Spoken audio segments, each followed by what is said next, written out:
We're on Facebook Live and Twitter with our post show, continuing our discussion about men of color and mental health.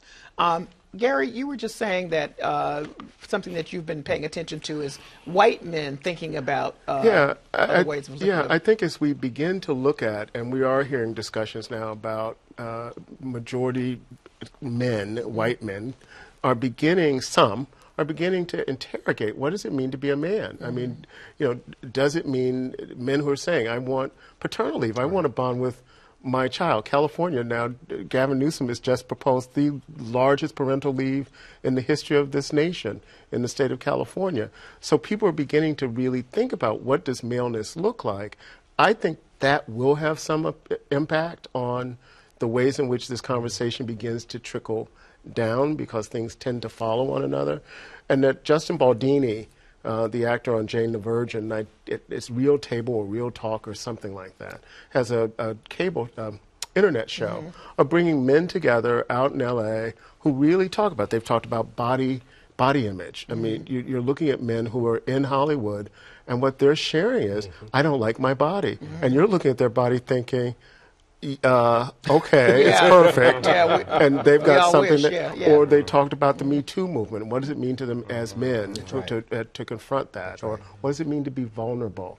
What does it mean to have? So it's very interesting what we're. And so as that conversation shifts, then it definitely I think it will opens down. up all kinds of stuff for men of color. Yes. Right. Yes. Okay. Yeah. We had a Facebook question from a local pastor, said he lost his son to gun violence 11 years ago and still really hasn't coped with it very well, and wondered if you had some advice for him. First, that is one of the hardest, if not one of the most challenging things to cope with, is the loss of a child, and to give permission for that to be real. And it is never too late to talk about that loss and to be able to grieve and also to celebrate the life of that child. Grief does not eliminate, but it's also a way to celebrate. But to be able to acknowledge for this pastor that the fact that they are feeling this kind of 11 years later, it does not go away. It shifts and changes, but that loss is a real thing, and it will come back and surprise you periodically. Unless you sort of address it. How much does the narrative, because one of the things that happens is that media takes over the narrative, and you almost lose control of the narrative. And many times we end up being activists on the behalf of our young person who we've lost, particularly if it's our own child. So we almost lose the ability to have the time and the distance. And you never separate yourself from the love of that child, but the distance to be able to heal, because you're always on, right? You know, the media is calling you to get the update story. You know, you have to go and advocate and try to pass a bill on behalf of. So how does that, you know, to the two therapists, how do we work through that? Because I think this is a very important question. I've often said that if I had a magic wand, I would stop people who have just lost a loved one in a brutal, heinous way from having to stand in front of a camera and be re-traumatized. Because that's what's happening. That's what's happening. Yes. Every time they tell that story, they're not healing. They're ripping the scab off of the wound, and they're digging in it. Rather than having some time for that to begin to heal a little bit. What we see in other communities, there's a family spokesperson. That's right. That's right. There's someone who gets in front of that camera. There might be an attorney who becomes the spokesperson, but it's not the attorney dragging you out with them to be, which happens in our community. So I'm not dinging the brothers who are doing some of the legal work and sisters who are doing some of the legal work, but you really need to have them step back a bit. I would like to see more publicists and others who have the ability to do some pro bono work, and others who are studying this, to step up and say, look, I can help be your face in front of the press right now. If I could, I also think there's no one way to do it. To cope. And the reason I say it is I think, you know, we have all across the city, we have neighborhood trauma teams that meet with folks. And I think sometimes people think, people will come and say, oh, well, this family needed this and they didn't get it, or this family. Right. And these trauma teams, if there's a crime, violence, a violent attack, these trauma teams are reaching out to families. And some families need immediate embracement. Some families want to talk. Some families want that engagement. Other families want you to leave them alone. Right. They want to deal with their pastor, their church. They want great distance. And so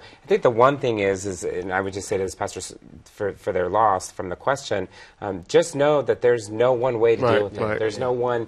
This is the There's path. no right answer. There are many paths to care, and I think that's something to really remember. No, That I think it's important, and I'll just be real quick. I think that's very important. I think the challenge is, as a pastor, you're already a public figure. Right. You're already the one who has provided so much support and so much, strength and courage and empowerment and inspiration for folks. And so now it's your turn. Right. And where do you have the space to go? Right. You're so busy feeding everybody, you've forgotten how to eat. Right. And I was going to say this too. I think I've learned this from one of my role models and mentors, Miss Tina Sherry from the Louis D. Brown Peace Institute, right? Who is very poignant when it comes to understanding what's going on with her internally so she can make a difference for others. And I think oftentimes we as helpers, we are afraid to ask for help. Yes. Right, because we're helping so much. Yes. And what I would say to this pastor, that there's always help for you, even though you're a helper. Right? And one thing that I realized as a leader and as a helper in our community is that sometimes we try to save face. Right? Well, I want to make sure that the image is okay. But at the end of the day, if you're hurting, there's places. Matter of fact, Miss Sherry has a weekly group on Thursdays for men that's being ran by Mr. Donald Osgood for healing and grieving. Right? There are places for helpers to receive help. And I think oftentimes there's this misconception that if you're a helper, you don't need the help. Right. And we do need the help. Right. And I also would say to this pastor that right now, this movement of young men being killed right now, it needs you. Yes. Right? It needs you. We need dads to really say what they're feeling, because this has to stop. The killings are becoming ridiculous, right? So there's a place for us to transcend that pain to make a difference in someone's life. Because right now there's mothers out there grieving who need fathers to come together and make a difference. So I would say that to that pastor. Okay. I have a follow-up question to you, directly to you, Charles. Someone wants to know, if you are told constantly, don't show weakness as a man, don't show weakness as a man, don't show weakness as a man, does that make it harder then for you as a man to show love to your son?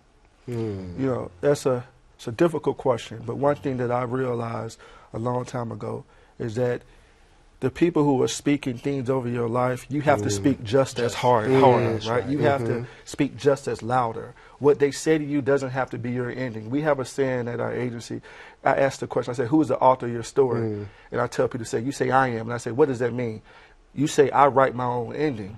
Right? So just because they say it doesn't mean it has to be your ending or your reality, right? So I think we have to put, what I would say, what the young folks say, we got to put our hater blockers on, right?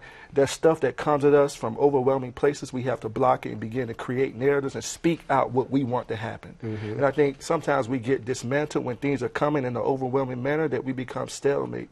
And I would encourage that, brother, if these things are being stated to you, and you feel as if you're starting to believe it a little bit more, go to a bathroom and you scream as loud as you can of what it is that you want to be your reality, right? And you say it more than what it is that you hear. And that way you control what you pour into your child's life, right? So I'm very protective of my son. I'm very protective and cognizant of what I allow to go into his spirit, right? So I think us as dads, we have to make sure that we do that too. Protect what we allow to go into our children's spirit. If you don't want it, don't say it to them. Okay.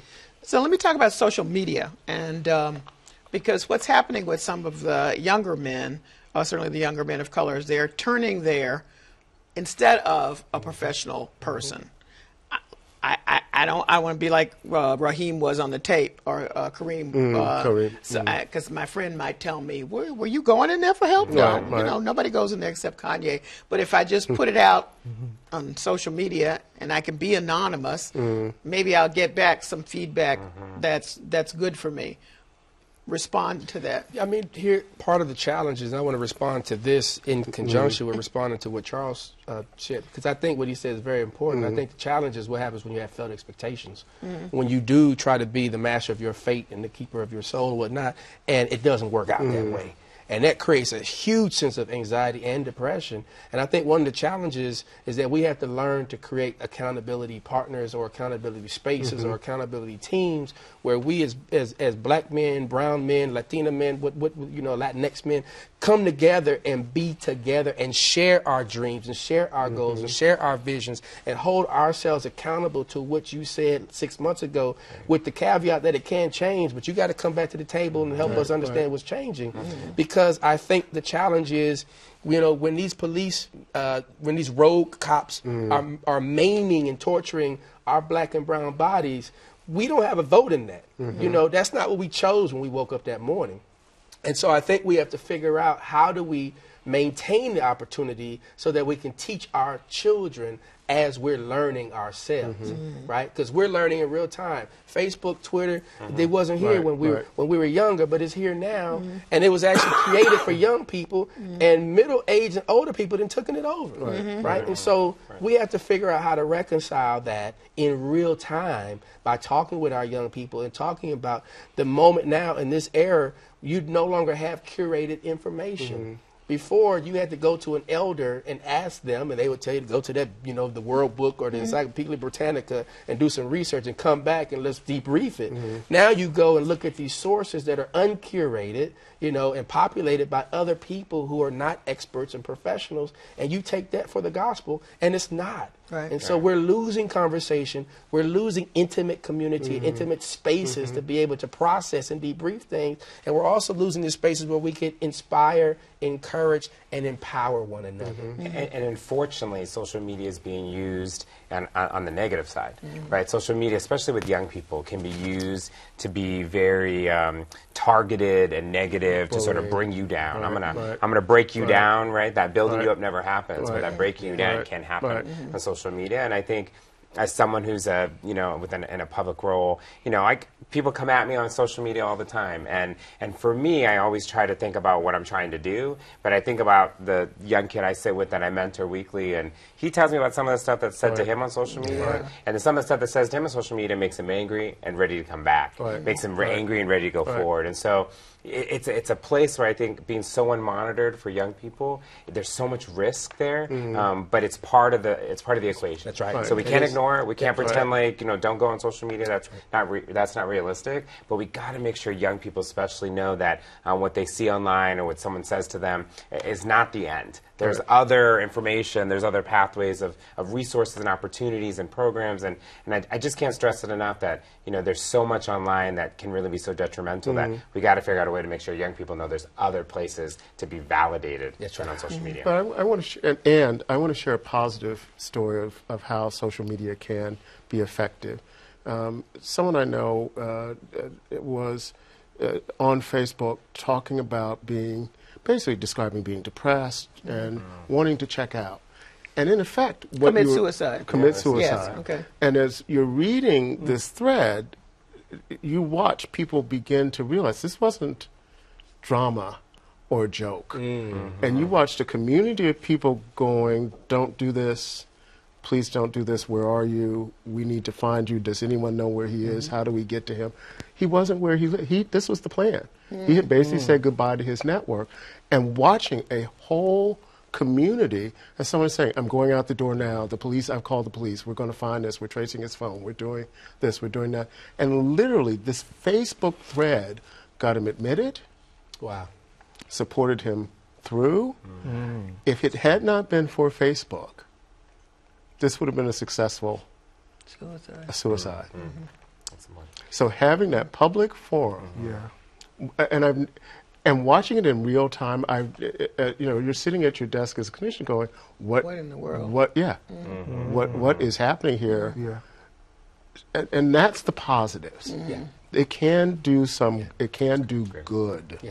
It can. It's just when people are just responding to it, and I often feel that people who enter into social media spaces, not at that particular critical moment, but prior to that, have at least in black women's circles, I mean, you've worn out all your friends. Other options. You have Exactly. worn out all your Exactly. friends. You've told the same story, and they've told you need to go get some help or talk about it. Right. Or, you've had the discussion. Right. And so you're like, let me find some new people to, to put this out here so that I can have a different kind of response. Right. I Right. mean, and I think that often happens. We have a question about medication. But let me just say, with regard to the suicide, I know there are other resources out there now, but the original one that I knew about was a book by Dr. Alvin Poussaint and journalist Amy Alexander called Lay My Burden Down. Both of them suffered the loss of their younger brothers. They're both black, renowned child psychologists, Dr. Poussaint and Amy Alexander is a black journalist of note. So that's a book, it came out in 2001. There are others since then, but that just to give people a sense of thinking about suicide and through a lens of color, you know. Right. But with regard to that, so if you're being diagnosed or if you're suffering from a really serious illness and you're on medication, people are concerned about the after effects or the post effects or how. Where should medication be in this configuration of getting help? Well, medications, from my vantage point, and I don't prescribe. There are places where medications are very helpful when talking therapies are not enough, because the traditional form of therapeutic interventions are talking therapy. It's talking you out of something. There's certain levels of depression, for example, or anxiety, or we'll use those two, where you need something that's going to help you to get control, so that you do that in conjunction with the talking therapy. But we're really talking about, for some people, where it's not how they're thinking, it's how they're wired. And that Chemical imbalance. And if you don't understand that, that's even worse, when you keep holding someone accountable for something that they can't. They don't want to be where they are. They don't want to be stuck, etc. And It's like blaming somebody for cancer. Or blaming someone who's in the early stages of dementia. And people say they remember when they want to. Right. Yeah. And I've heard that over and over and over again. And I think I would like to talk about medication and cultural sensitivity, because those things have to go in one alignment, right? I think that medication can't be the end-all, be-all, particularly when we're misdiagnosing black and brown boys with ADHD and giving them medication just to get by. I think you have to really examine what's actually happening to the person before you prescribe, right? So I feel as if those are things that you have to consider, because if you're not taking into consideration the culture and how that person navigates and what's actually going on with them, or what are their religious environment or their community environment, it's very important before you prescribe medication. Then you can do it an injustice, right? So I think you have to be very sensitive when it comes to prescribing. And remember stigma. Yes. Because there's a lot of stigma. That's right. What are you taking that for? What? So you're absolutely right, and we don't want to stigmatize it, so it becomes you're taking it because you're weak. Absolutely. And can you find the opportunity to work with someone of color who has the ability to prescribe? That is right. Yeah. So in this moment in time, for people who've listened to this conversation, I want each of you to give me one small action step. If someone listened to this conversation and felt like I probably need to at least begin to explore getting some help, what could they do? Start with you, Charles. I would say stop trying to be perfect. I think many of the issues with men that we work with, they want to be perfect. There is no perfect path. Once you embrace your mistakes, it'll be more easier for you to get to where you need to be. But you're going to mess up, and that's okay. What's the lesson in your messing? And that's what we encourage the Man in Our Agency. And maybe that requires you going to talk to someone or actually doing some things that you enjoy. But you don't have to be perfect to be worth something. You're already worthy. Trust your instincts. If you think that you may need some help, trust the instincts. You probably do. Okay. Marty? Mine would be about just being not afraid to talk, to talk about the issues that are in front of you, good, bad, whatever they may be. Celebrate big, which is great, and when there's problems and challenges, talk about them, just like you would that great moment. So that would be my moment. Yeah. And manhood is being able to ask for help. The ancestors want you to survive. That's right. Well, thank you, all of you, for this very important conversation. Thank you for joining me. Thank you. Thank you. Heart